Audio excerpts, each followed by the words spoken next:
Hoje o dia amanheceu novamente, trazendo transtornos para cerca de 20 mil usuários do transporte coletivo.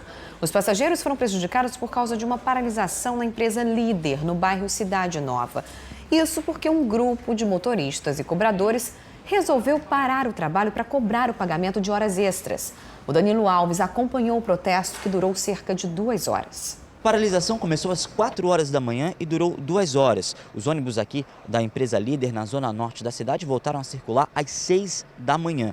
O motivo dessa paralisação de alerta foi por causa do atraso do pagamento de 2 datas, 2 feriados que, de acordo com os trabalhadores, eles prestaram serviço. E até o momento a empresa não ressarciu, não pagou os trabalhadores. Além disso, a questão também da greve geral. Segundo as pessoas que trabalham aqui na empresa, uma dessas datas foi limada porque houve greve geral. Então, se houve essa paralisação, teria sido como se fosse um desconto nessa parcela, nesse pagamento em que os trabalhadores tinham que receber. Muitas pessoas tiveram que esperar aqui nas filas, algumas até voltaram para casa e ficaram prejudicadas por conta do problema, por conta da paralisação. A culpa não é nossa, né? A gente não tem, eles têm que resolver com os empresários, não com a gente. Quem sofre é a população com essa situação. Só para lembrar, aqui a empresa Líder é uma das empresas que mais opera na zona norte da cidade, ficando atrás apenas do grupo Eucatur. São 20 mil pessoas que acabam sendo prejudicadas por conta do problema. É sempre um transtorno, né? E não são apenas as paralisações, as péssimas condições dos ônibus e a longa espera que incomodam os usuários do transporte coletivo aqui de Manaus. Outro problema são as paradas de ônibus, que não têm proteção e muitas vezes nem são sinalizadas. Um perigo constante, principalmente à noite. Estamos na Avenida Efigênio Salles, uma das mais movimentadas da cidade. Dona Maria trabalha por aqui e toda noite precisa do transporte público para voltar para casa.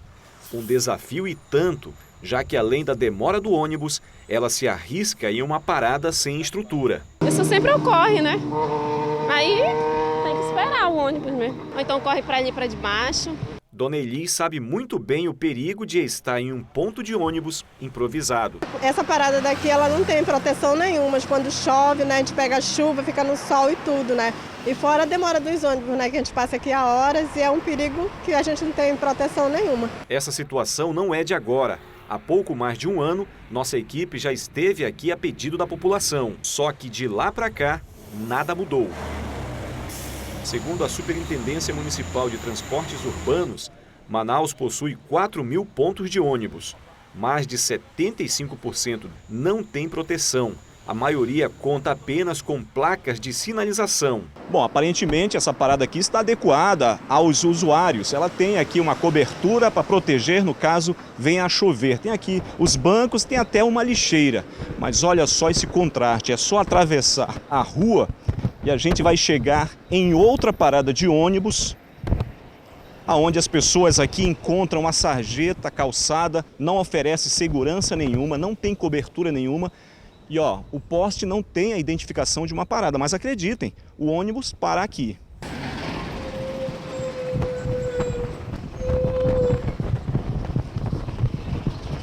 Isso aqui é uma parada de ônibus? Aí é. É? Não tem sinalização, mas é. Não tem sinalização, mas é, né? É. Você sabe quanto tempo que tem essa parada aí? Tem muito tempo? Rapaz, já tem muito tempo já, bastante tempo. A falta de abrigo é um problema ainda maior no período chuvoso. Aí não tem jeito. O passageiro do ônibus tem que se virar como pode. Aí fica difícil, porque a gente já vem do trabalho distante.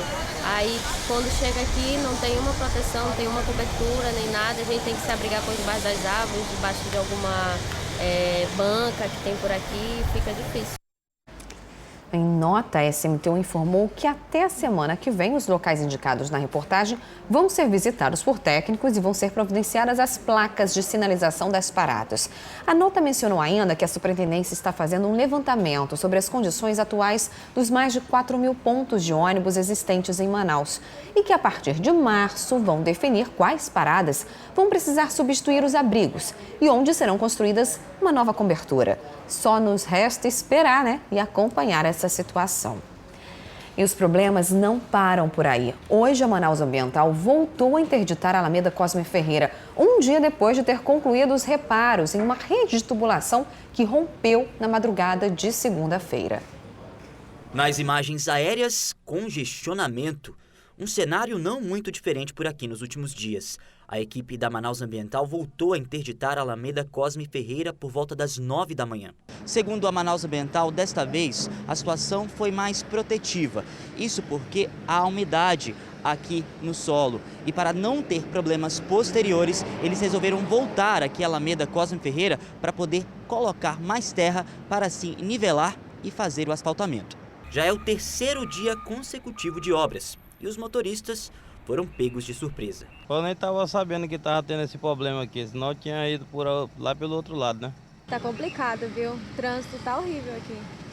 Difícil, né? Difícil, é bem difícil porque muda a nossa rotina, né? Quem teve problemas também foram os usuários do transporte público. Por causa do desvio feito pelo Manaus-Trans, os ônibus demoraram mais e o resultado foi esse. É o quinto ônibus que passa, ninguém pega. Tudo lotado. Tá aí, o pessoal fica do lado de fora. Tá difícil de pegar ônibus também para ir para casa? Tá, por causa que a gente vem e tá o maior trânsito e tá a dificuldade do horário também. O serviço da concessionária continuou pela tarde. Segundo a Manaus Ambiental, o reparo desta quarta-feira não afetou o abastecimento de água.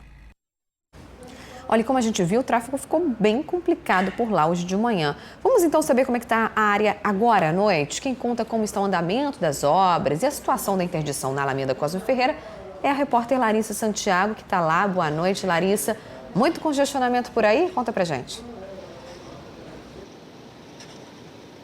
Oi, Amanda. Boa noite para você. Boa noite para você de casa que está ligadinho, acompanhando a programação do A Crítica na TV. O trânsito tá assim, olha, congestionado, mas é até natural para essa hora da noite, né? Nós chegamos aqui, a nossa equipe chegou aqui a Alameda Cosme Ferreira por volta das 6 horas e o trânsito estava muito mais carregado. Agora está fluindo até com uma certa tranquilidade, mesmo porque tem os agentes de trânsito do Manaus-Trans ali ao fundo, tentando dar fluidez ao fluxo de carros aqui na Alameda Cosme Ferreira, que é muito intenso. Por quê? Vem para cá, a gente está com o Ivonei Oliveira, que vai mostrar para vocês ao vivo como é que está sendo feito esse trabalho pelos agentes da Manaus Ambiental. Olha só, tem esse caminhão de barro aqui à nossa direita.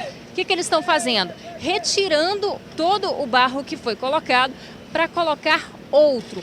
Por quê? Essa terra aqui cedeu porque, segundo a Manaus Ambiental informou em nota, estava úmida. Foi isso que causou esse afundamento de terra. E só pode ser feito o recapeamento depois que todo o asfalto estiver nivelado. Por isso, ainda não foi feito. Essa terra cedeu, eles retiraram todo o barro e colocaram outro. Por isso, todo esse trabalho, toda essa mobilização dos agentes aqui da Manaus Ambiental que estão fazendo todo esse trabalho. Claro que esse trabalho aqui deve entrar pela noite, enquanto isso, o motorista continua prejudicado. Olha só o tamanho da retenção. E esse congestionamento continua desse mesmo jeitinho até a rotatória do Coroado. Muita gente impaciente, não era para menos, né? O terceiro dia, esse rompimento da adutora aconteceu na madrugada de segunda-feira, era por volta de 2 horas da manhã. Então, quer dizer, nessa madrugada, as 2 horas completam 4 dias. E aí, quem passa por aqui está sendo muito prejudicado. Nesse sentido aqui não, mas no sentido contrário, de quem segue no sentido ali para a rotatória do Coroado, está tendo que desviar. E aí o percurso aumenta muito mais prejuízo para o motorista, né, Amanda? Eu volto com você no estúdio. E bote prejuízo nisso, né? Dor de cabeça, tempo gastado no trânsito. É muito complicado a vida dos motoristas, principalmente que está passando aí por essa região. Obrigada, Larissa, pelas informações. Uma boa noite para você. E a gente continua falando de trânsito. Vamos ver agora imagens do trânsito pelas câmeras do CIOPS em outro ponto da cidade. A gente está vendo agora a Torquato Tapajós, ali no cruzamento com a Max Teixeira, bem pertinho do cruzamento com a Max Teixeira.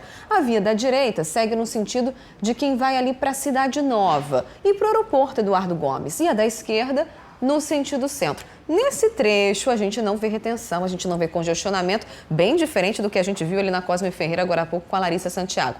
Então, na Torquato Tapajós, o trânsito está tranquilo, a gente não tem aí grandes congestionamentos. O fluxo é intenso, mas é normal para o horário.